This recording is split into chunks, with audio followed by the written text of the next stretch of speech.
தன்னுடைய முதல் தொல்லியல் அகழாய்வினை 1967ஆம் ஆண்டு கொற்கையில் நடத்தியது. அதைத் தொடர்ந்து 2021ஆம் ஆண்டு தமிழ்நாடு அரசு தொல்லியல் துறை ஆய்வாளர்கள் கொற்கையில் ஒரு விரிவான தொல்லியல் அகழாய்வினை மேற்கொள்ளும் முயற்சியில் களமிறங்கினர். கொற்கை வட்டார பகுதிகளில் உள்ள ஆறுமுகமங்கலம், அகரம், மாரமங்கலம் அப்படிங்கிற இடத்தை நம்ம அகழாய்வுக்கான தேர்வு செய்யப்பட்ட இடமா நம்ம தேர்ந்தெடுத்திருக்கோம்.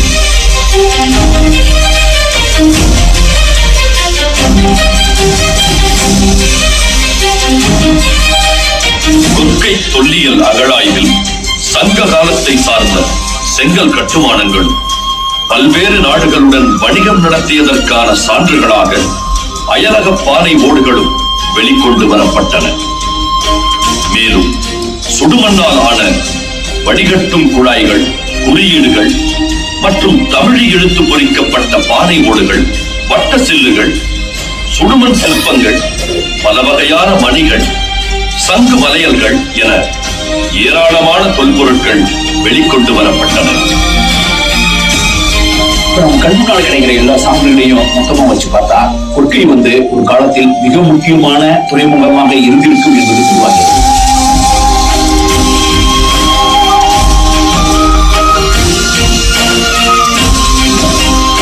அதே நேரம் ஆதிச்சநல்லூரை போலவே இருக்கும் பழமையான இரும்பு கால தொல்லியல் தலமான சிவகலையில் தமிழ்நாடு அரசு தொல்லியல் துறை ஆய்வாளர்கள் விரிவான ஆய்வினை மேற்கொண்டனர். இங்க பாத்தீங்கன்னா ஒரு 200 ஏக்கர்ல பரியல் கிரவுண்ட் இருக்கு. சிவகலை மாநிலம் சுற்றுத்தின்னு ஒருத்தர் இருக்காரு. அவருதான் டிபார்ட்மெண்ட்டுக்கு ஐடென்டிஃபிகேஷன் பண்ணி லட்சம் மூலியமா இன்ஃபர்மேஷன் கொடுக்குறாரு. ஆதிச்சநல்லூர்ல இருக்கக்கூடிய தொல்லியல் களம் மாதிரியே சிவகலையும் தொல்லியல் மேடு இருக்கு. அப்போ கண்டிப்பாக சிவகலையை சுற்றி சாலைகள் இருக்கணும் அப்படின்னு ஒரு வரலாற்று ஆசிரியர் ஒரு ஆசையில இந்த பகுதியை ஆய்வு செஞ்சார் 2012. அந்த பகுதியில் போய் பார்த்தாச்சுன்னா இங்கேயும் முதுமக்கள் சாலைகள் இருக்கு. அதனால இதுக்கு எவ்வளவு பெரிய கஷ்டங்கள் இருந்தாலும் சரி, இதை கண்டிப்பாக நம்ம கொண்டு போகணும்னு சொல்லி இதை பற்றி நல்லா கொண்டு போயிருந்து இன்னைக்கு தமிழக தொழில்துறை ஆய்வுகள் பண்ணியிருக்காங்க. சிவகலை புதைப்பிட பகுதிகளான பரம்பு, பேட்மா நகர், மூலக்கரை ஆகிய இடங்களில் தமிழ்நாடு அரசு தொல்லியல் துறை 3 கட்டங்களில் விரிவான தொல்லியல் அகழாய்வுகளை நடத்தியது.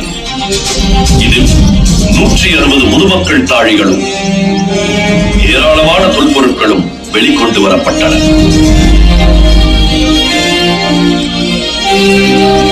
அகழாய்வுல ஒரு முக்கியத்துவம் இருக்கு. என்னன்னு கேட்டீங்கன்னா, இந்த சிவகலை முதுமக்கள் தாழியில படையல் பொருளாக நெல்மணிகள் வைக்கப்பட்டது. அது அமெரிக்காவுக்கு பீட்டா லெபார்டரிக்கு அனுப்பி அதை காலக்கணிப்பு செஞ்சு, அந்த காலக்கணிப்பு கிமு 1155, கிமு 1159 இந்த வகையான நெல் என்று பயிரிடப்பட்ட நெல் என்றுதான் வருகிறது. பொருணை ஆற்றங்கரையில் 3155 ஆண்டுகளுக்கு முன்பாகவே நெல்லை பயிரிட்டதற்கான சான்று இந்த ஆய்வு முடிவின் மூலமாக உலகுக்கு உணர்த்தப்பட்டது. அதே போல சிவகலை மக்கள் வாழ்விட பகுதிகளான பராக்கிரம பாண்டி, பொட்டல்கோட்டை, ஆவாரங்காடு, செக்கடி ஆகிய இடங்களில் தமிழ்நாடு அரசு தொல்லியல் துறை நடத்திய விரிவான தொல்லியல் அகழாய்வுகளில் மக்கள் வாழ்விடத்திற்கான ஏராளமான தொல்லியல் சான்றுகள் வெளிப்பட்டன.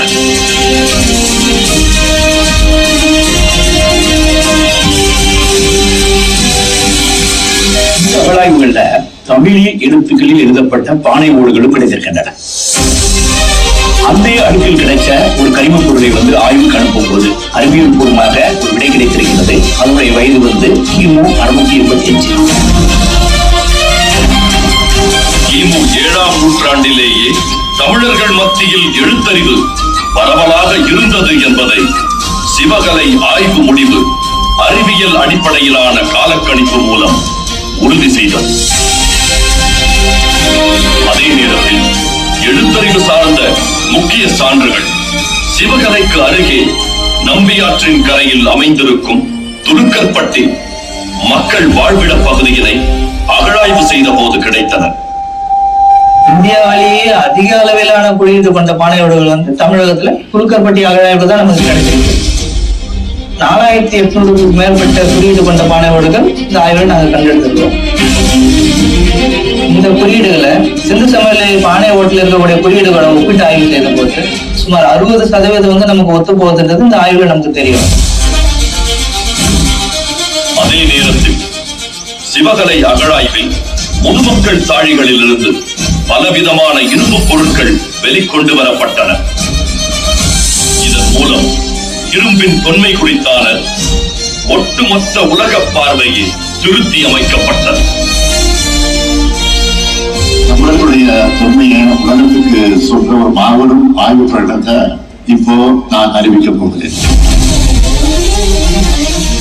It is so imperative that this story now be told to not only an Indian national audience but all over the world. Tamil நிலத்தின் வரலாற்றை உலகமே திரும்பி பார்த்ததாக தொல்லியல் ஆய்வாளர்கள் தெரிவித்துள்ளனர். It is fallen to the lot of the State Department of Tamil Nadu Archaeology to discover for the first time in the world. Now things are changing and Tamil Nadu is one of those areas which is providing evidence for an independent culture and distinctive technologies also. ஒரு பொதுமக்கள் தாழியில் இருந்து பல்வேறு பொருட்கள் கரிமமெல்லாம் வைக்கப்படும். கரிம கதிரியக்க காலக்கணிப்பு என்று சொல்லப்படுகிற ஏஎம்எஸ் டேட் அதை பண்ணோம். 4 காலங்கள் 2500க்கும் 3000க்கும் இடையிலும், பிறகு 2 காலக்கணிப்புகள் 3000க்கு மேலே 3345 வரைக்கும் சென்றன. இருந்தாலும் கூட எங்களுக்குள் மீண்டும் கோடி நம்பிக்கையை ஏற்றுக்கொள்ள வேண்டும் என்பதற்காக அந்த பொதுமக்கள் தாழிகளையே காலக்கணிப்பு செய்யும். அதற்குதான் ஓஎஸ்எல் டேட் என்று அழைக்கப்படுகிற அந்த காலை கணிப்பை லக்னோவில் இருக்கிற பிஎஸ்ஐடி இந்த ஆய்வுக்கூடத்திலும் அனுப்பினோம். அதே மொத்த காலக்கணிப்பு வந்தது. பிஆர்எல் என்று சொல்லப்படுகிற பிசிக்கல் ரிசர்ச் லெபார்டரி அதே மட்பாண்டத்தை அங்கு அனுப்பினோம். அவர்களும் அதே காலக்கணிப்பை தந்தார்கள். இன்றைய நிலையில் உலகத்திலேயே காலத்தால் முந்திய இரும்பு கிடைத்தது தமிழகத்தில் தான் என்பது அது முதல்வராக இந்த காலக்கணிப்பு மூலம் உறுதி செய்யப்பட்டது. அறிவியல் பூர்வமாக இந்த தொழில் முடிவுகளை சான்றுகளின் அடிப்படையில் உலகம் அறிவுலகம் ஏற்றுக்கொள்ளும் வகையில் நாம் இன்று நிறுவியிருக்கிறோம். We have found out some very interesting facts about the Iron Age of the state. When the Iron Age was in existence in this part of the country, Indus was in the Bronze Age. இந்திய நாட்டுக்கு மட்டுமல்ல உலகத்துக்கே சொல்றேன், தமிழ் நிலப்பரப்பிலிருந்து தான் இரும்பின் காலம் தொடங்கிச்சு. இந்த மாணவர்கள் ஆய்வு பருவத்தை அறிவிக்கிறேன்.